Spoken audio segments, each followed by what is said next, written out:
The World Health Organization has come under fire for appointing the Zimbabwe President Robert Mugabe as a Goodwill Ambassador. Britain joined the outrage, describing the decision as surprising and disappointing, considering his government's record on human rights abuses. But the WHO praised Zimbabwe's public health system, as Paul McNamara reports.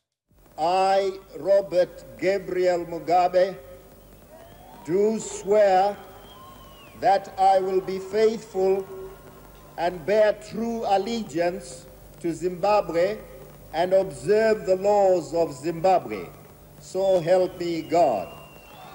Strong words, but in almost 4 decades of rule, Robert Mugabe has led Zimbabwe to economic ruin, countless human rights violations, and presided over a country whose health system is crumbling.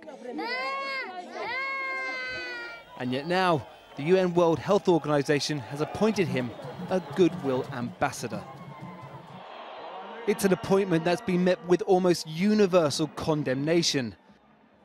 And this is the man that made it, Dr. Tedros Adhanom Ghebreyesus, the newly appointed General Secretary of the WHO and the first African to hold the post.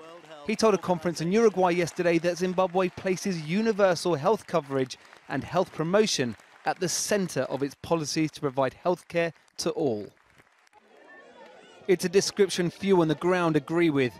Critics say Zimbabwe's healthcare system has collapsed under Mugabe, with staff often going without pay while medicines are in short supply.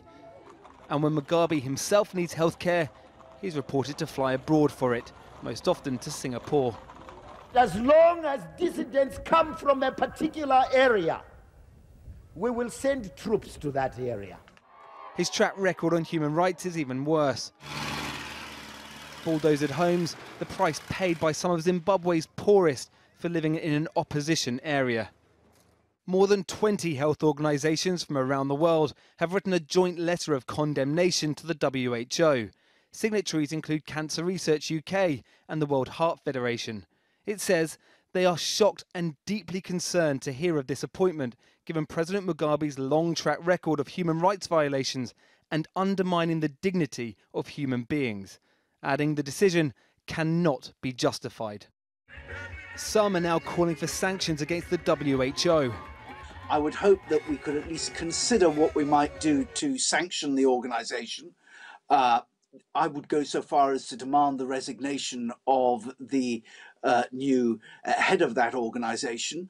We should at least consider what effect a reduction in our funding for the organisation might have in order to show our displeasure.